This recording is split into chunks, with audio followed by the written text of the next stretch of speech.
Welcome to BONZAI Podcast. I'm Karyna, your host today. My guest is Pedro Berrocoso. Today, we are going to discuss intelligent automation and IDP trends and prediction in source-to-pay processes for 2023. Pedro, you support business with digital literacy, automated source-to-pay processes, process mining. You are the best candidate to discuss trends and predictions in source-to-pay for this year. Before we start, I'd like you to introduce yourself and explain a bit more about you, about your experience, about your path to intelligent process automation, about your hobbies. For sure. And thank you, Karyna, first of all, for the opportunity to be here at this BONZAI AI podcast and talk to you about two passion topics for me. The first one is really source to pay, and one of the key processes I've been actually involved in for the last few years. And the second thing is intelligent automation, which I think is super important as well and critical to elevate up the abilities, not just of source to pay, but the enterprises across all organizations right now. So yeah, looking forward for this exchange. Now, you were talking about background and experience and what I'm currently doing. So just to give you a flavor of my background and experience, I have started my professional life in procurement. I was a buyer at the very beginning, right? Really having the hands in the cake and understanding everything about procurement from the start before really, finding out about a key passion I had, which is really improving processes in procurement, but then as well systems. So introducing systems to augment and elevate up the capabilities of the function itself, right? So in the last 20 plus years, I've been implementing large scale solutions, so source to pay solutions, but as well ERP within different type of companies as part of consultancy work, which I did for PwC, for IBM, for Atos, etc. And then obviously in the industry, following up with that as well and building up capabilities to take this to the next level with teams which were then involved in transforming procurement and transforming as well the way which value was getting generated for businesses and let's say the casual users and the more advanced users which were tapping into the source to pay processes. And that led me then to actually get in touch with intelligent automation in the last 4 years or so. I would be loving to say the last 20 years, but I think most people probably haven't really had that, let's say, backtrack of experience yet within intelligent automation. But I had an opportunity 4 years ago to build up a center of excellence for intelligent automation. With that, having the ability to think through how automation and then as well the concatenation of solutions within intelligent automation could really deliver, better experiences, more productivity, and as well a higher level of compliance within shared service center processes, including finance and procurement, right? So this just in a nutshell to give you some background. All in all, I'm very passionate about this field. And currently what I'm doing is actually helping organization as an independent advisor take advantage of technologies in the best way, really make sure that with process mining and intelligent automation capabilities, they can bring their processes to the next level of maturity. Brilliant. Seems we will have a lot of useful information today, especially related to your practical previous experience. Okay, so let's start from our questions. And the first topic that I would like to discuss today with you is can you please give examples of how intelligent automation is already being used in source to pay and what benefits it's bringing to organizations? Well, and actually source to pay is a very interesting field, right? Because it has strategic elements. It has a lot of data coming in from suppliers. It deals with unstructured information, structured information at the same time as well with a lot of work which is repetitive and can really be streamlined. So if you think about intelligent automation in the context of source to pay, you can almost take every single combination of tools and really bring them forward to augment the abilities within a sourcing organization, within a buying organization, and really the enablement of the whole end-to-end process, right? So just to give you some examples on how that currently happens, right? I'm just picking up some examples from past experience, right? If you think about the contract process, for instance, you have a lot of documents which are getting nowadays stored in contract lifecycle management solutions, right? But often these solutions are repositories because the technologies which are getting used, they cannot necessarily dig into the PDFs and really extract all of the information and make best use of the data for you to know what have you actually committed with suppliers, what are the level of clauses you have, what are the risks potentially you have included in your contractuals, which you need to be aware of in order to, be more agile if if needs occurs, or have a bit more of a resilience approach for your category strategies, for instance, right? So as an example here, with the use of intelligent document processing, right, what you could actually do is scan through all of these documents, which you have all of this contract data, and really test out where you have all of these risks embedded, and with that answer questions to your business stakeholders, which potentially may want to shift their business models, or where you need to build new relationships because a macroeconomical condition actually, like the pandemics, for instance, has just occurred, right? So this is where you have as well a use of intelligent document processing as an example, right? But there is many different fields. Just to give you another one, if you talk about supplier management, right, and supplier risk management, for instance, there is obviously opportunities to scan through, let's say, all of the due diligence type of aspects which you need for suppliers by tapping into web pages of Dun & Bradstreet, going into maybe EcoVadis, which is one of the solutions which exists, right?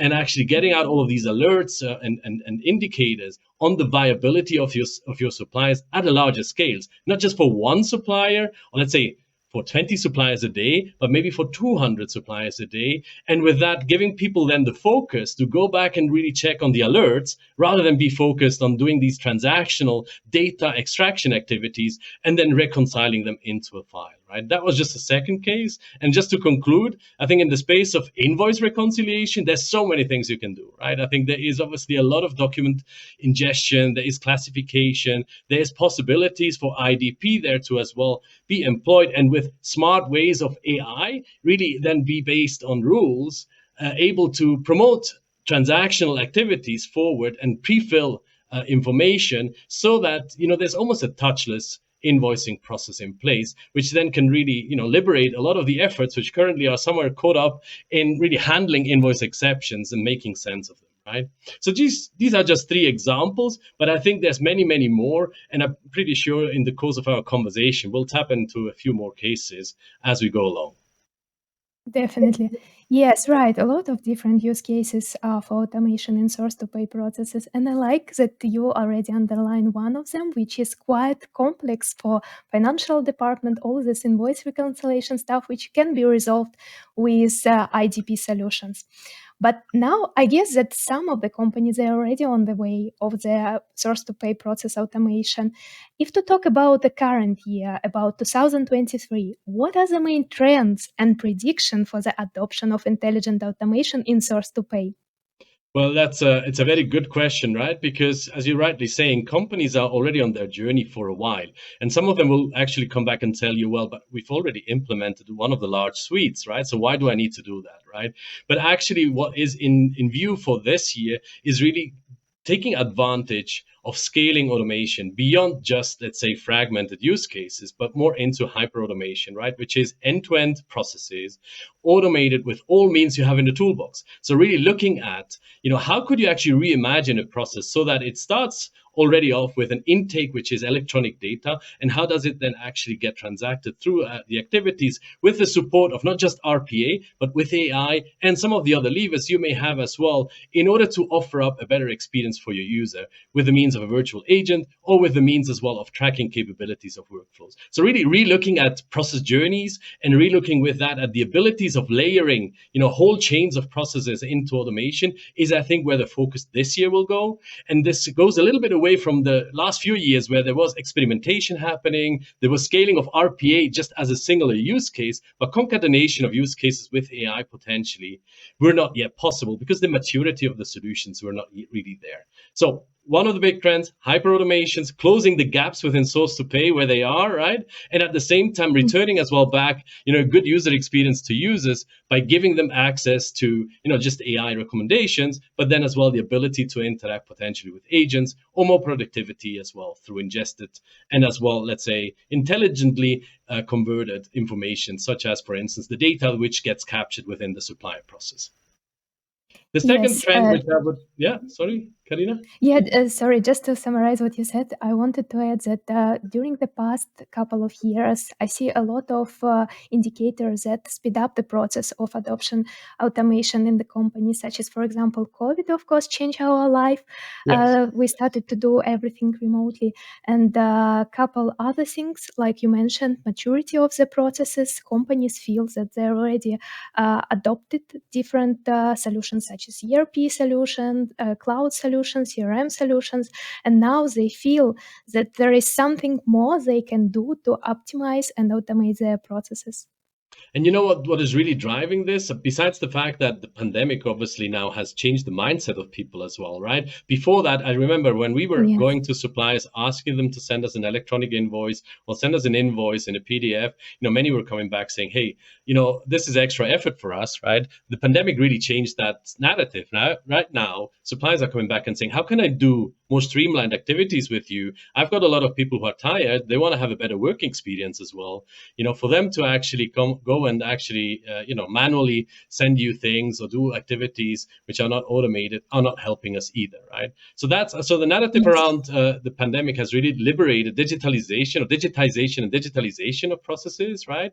But then you have as well this whole discussion around employee experience, right? There's a lot of people involved in processes which are manual, which are tedious.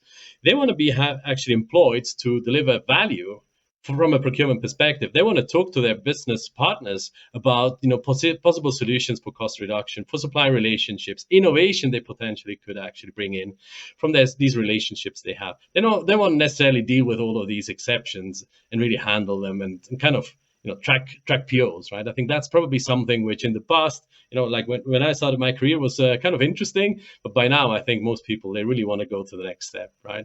So that mindset is really starting to shift as well.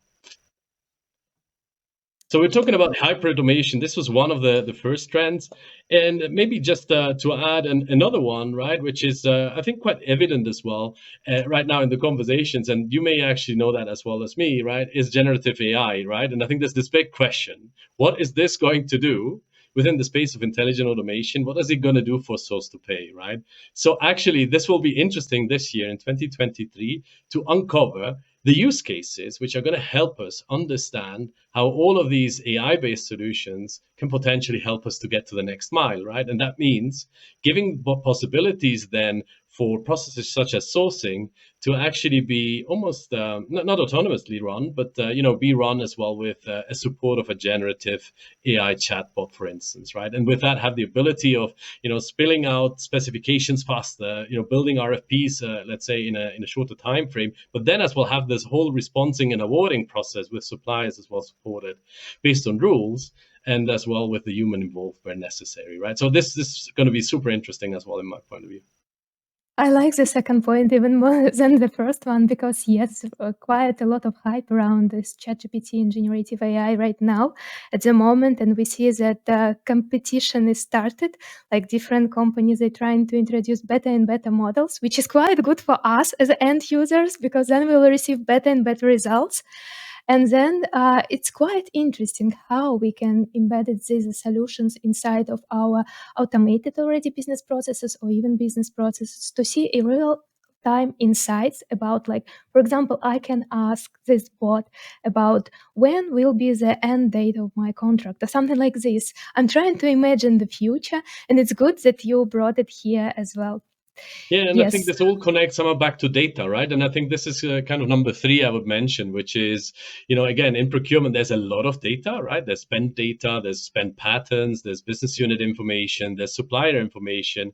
There is as well kind of consumption information, so demand and supply information, which you can bring together then to as well, provide insights to the organization on what works, what doesn't, potentially, what you see in terms of trends coming in already.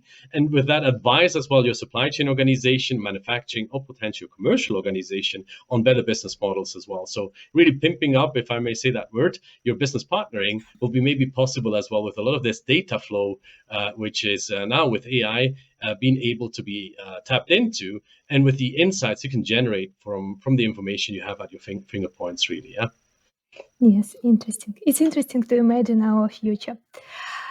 Right. So, as you mentioned, you had experience in different well-known companies, and I know that you had experience with SAP Ariba. So, I Hmm? would like to ask you, how is SAP Ariba incorporating intelligent automation into the source-to-pay processes? And can you give us some example of how intelligent automation has improved efficiency for SAP Ariba customers? hmm And that's a very interesting question, right? So SAP and Ariba is one of the large solutions out there. There's obviously Coupa, there's GEP, there's so many other ones, but SAP and Ariba is obviously one of the areas I spend a lot of time, working with their product and as well implementing them at bigger scale in organizations, right? So one of the visions which I understand from the products which are getting developed further is to have really autonomous procurement activities incepted in such solutions, right? So on one hand, really having end-to-end solutions with less breaks between the modules, but on the other hand as well, autonomous capabilities embedded, which will give you the ability to almost have processes running by themselves, right? By generating content, like for instance, generating sourcing events if a contract expires, for instance, or generating as well, let's say, insights and recommendations for someone to order, right? So really having that possibility to have a process which is again, quite recurrent, but at the same time as well requiring some context is what I think these vendors really are looking for. That means that there is embedding now of AI capabilities for recommending to you diverse suppliers, for instance, right, which is a big topic, so that you can make better choices, maybe suppliers with a better, let's say, carbon footprint, right, recommendations for you potentially for alternate products in a much better way than you currently potentially already have, right? The secondary thing as well there is automation, and I think you can imagine that within the space of intelligent automation, there is already with RPA quite a good lever for that. So building in these type of capabilities and the tools to bridge between the gaps of solutions between upstream and downstream, for instance, right? So sourcing and requisitioning is something which most of these companies certainly are focused on, and with that as well, an ability to increase the user experience, which is the third point we need to keep in mind, right? So autonomous procurement in itself should be simple, should be intuitive, and should be purposeful, right? So you should have a UI experience for your user, which help them to really get their work done as efficient as possible, right? And hopefully be delighted with that as well, right? That's a big promise. And I think what the companies are currently doing is really making sure they understand where are all of these friction points in the solutions, where automation can help, where AI can help, and with that eliminate some of the noise which is generated out of the usage of these solutions, which in many organizations they're touching like 3/4 of the population, right?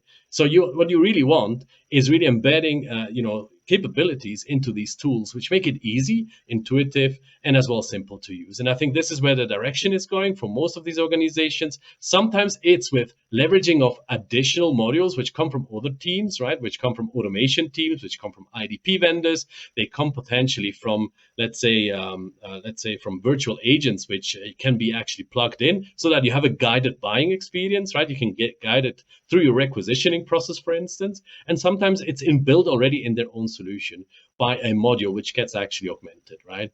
So I think that's where directionally most organizations are going. So kind of an autonomous procurement view with a high user experience, with a leverage of the data to generate insights for the user to really make better decisions and actually faster processing, right?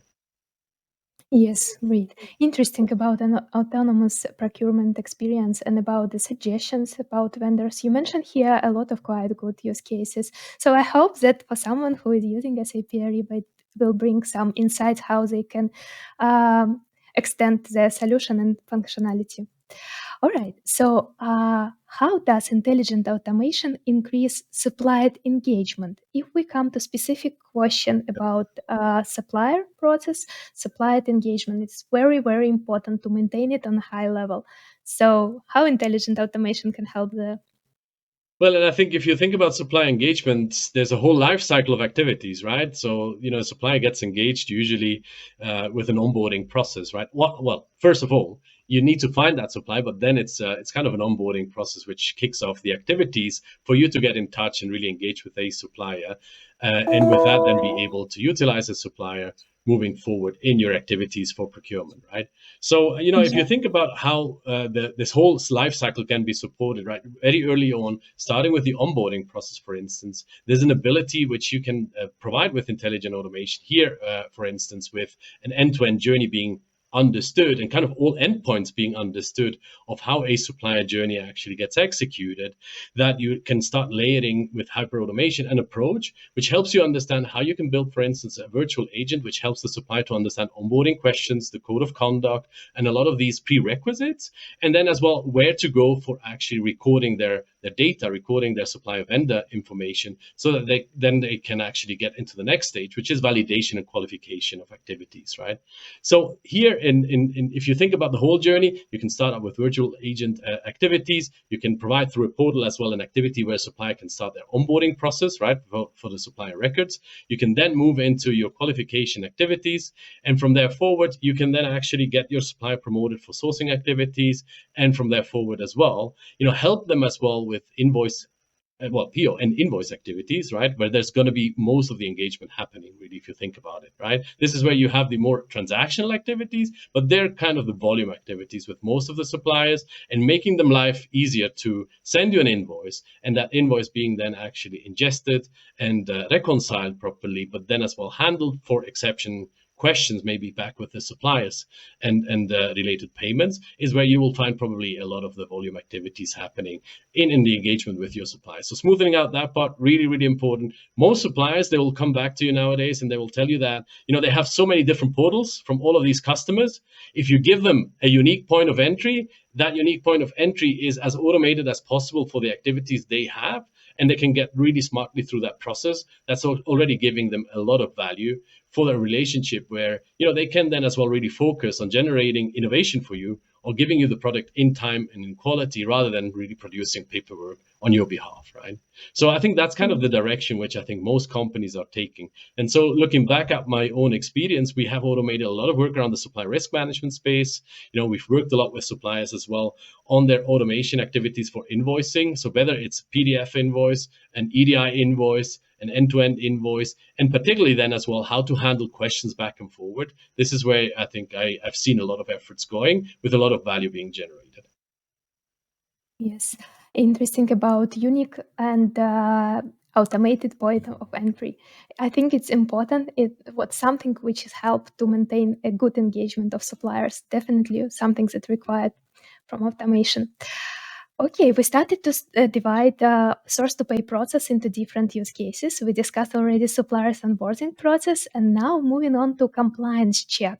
Can you talk about the future prospects of intelligent automation in compliance check and how organizations can prepare for them? Mm-hmm. And there may be different types of compliance, right? Right. There is a process compliance, which is usually built around your internal compliance needs, right? That includes controls, it includes the way you execute activities, segregation of duties, etc. There might be legal compliance or statutory compliance, which comes from regulations, which comes maybe as well from the way you need to close the books, how you need to report, right? And there may be as well regulations which are more for your industry, like for instance in pharma, right, where you have to follow certain processes so that you can actually prove that you're compliant with certain activities as the rules are determining for your piece of work and the industry you're in. Right? So there are three different type of compliance requirements you may actually have, depending on where you come from as an organization. Right? Now, looking into intelligent automation, one thing which I found to be quite interesting is that when I was talking to a lot of the audit functions, right, they immediately recognized the value which intelligent automation had for them in order to liberate them from a lot of these manual testing activities, right? So one angle which for me was a bit surprising is to see that there was such a big interest, and at the same time there was an ability for us to provide as well through automated testing of end-to-end use cases, through processes, really an ability to stress test the processes internally and get these findings out much more quicker for an audit function, for instance, right? So what you want to do is really build into your process design all aspects which require compliance and require as well control needs to be covered in your process design. So you validate with your control handbook already if the process you are actually dealing with needs to be having a control point upstream in the process or potentially passively somewhere downstream. So really think about that already as part of your process design. And then after that, with your authorities, which you need to check as well for the user of your bot or the user of your solutions. Really make sure as well you meet with permissions and authorizations, so that you meet up as well with your compliance needs and your internal audit requirements. And then with that as well, you can fast track reconciliation activities potentially as well on the execution of the process, so that you understand for all of these control points how they have been performed, have there been any anomalies, and is there any risk included.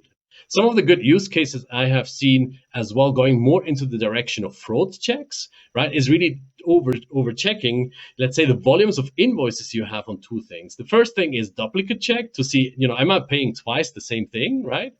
Or, Yes. checking on suspicious bank accounts, which usually is something you check already at the supplier level, but you could as well potentially miss at the invoice level already. And really with that, identify, let's say, transactions you may want to be actually taking a second look at. And thirdly, as well, transactions which, you may think are going against compliance rules, right? They may have potentials of fraud, right? You may have there a situation that expenses get paid out of an invoice instead of travel and expense, for instance, because it's thought to be an easier path, etc. So some of these tools, they have AI capabilities right now, which allow you with intelligent automation to really scan through the volume of invoices and find these records, which are suspicious, potentially need a second look, and with that have an ability as well for you to prevent leakage, right? Prevent payment, which potentially shouldn't be happening, right? Yes.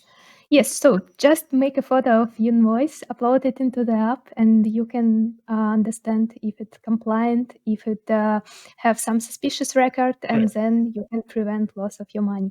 It's quite good, and it's interesting how intelligent automation can help us with it. And this is a very good use case, right? That invoice which gets uploaded, there's a lot of things you can do with that invoice, and definitely one thing you can do is double check whether or not there's a compliance issue, or there is potential fraud, or there is a potential duplication, right? Yes, duplication as well, right. Okay, so after compliance, maybe I would like, and I see that it's quite close, to discuss sustainability and ECG. Can you discuss the impact of technology on sustainable procurement, which is demand also in interest right now from different businesses, and ECG initiatives? Mm-hmm.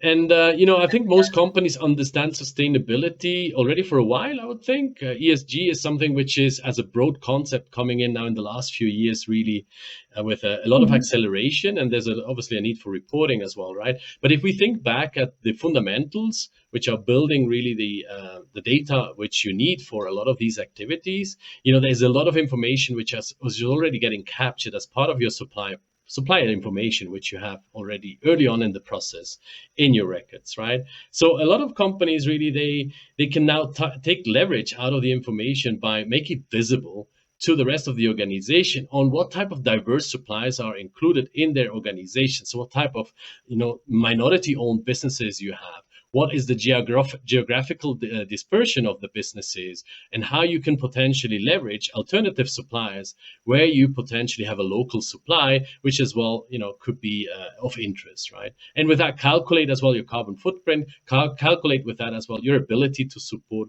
some of the other indicators you may actually want to have subscribed to from your ESG perspective. So intelligent automation can help you not just identify all of this information, right? Because it's already kind of there, and you can actually visualize it, but with insights as well built from AI, have an ability really to understand better the different patterns in that supply base.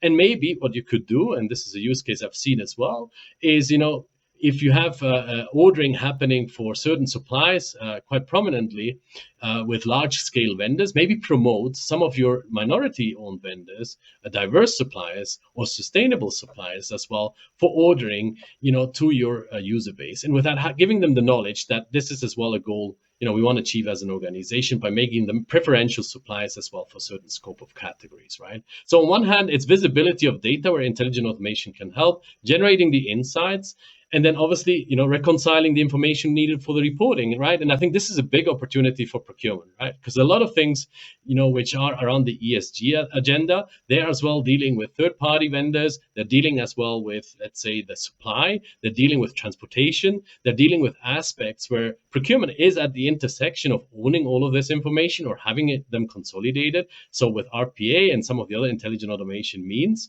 reconciling these reports faster could really help actually your statutory reporting for ESG and your publications as well, which needs to happen as well, for most companies nowadays, which are, obviously willing to invest in this space and wanting as well to make a difference, right?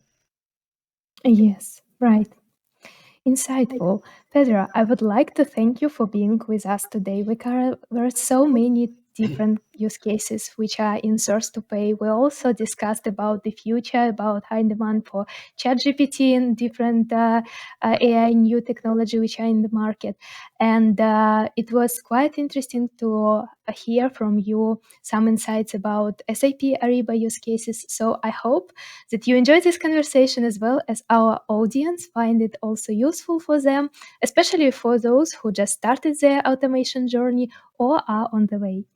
Thank you for listening and see you in the next episode.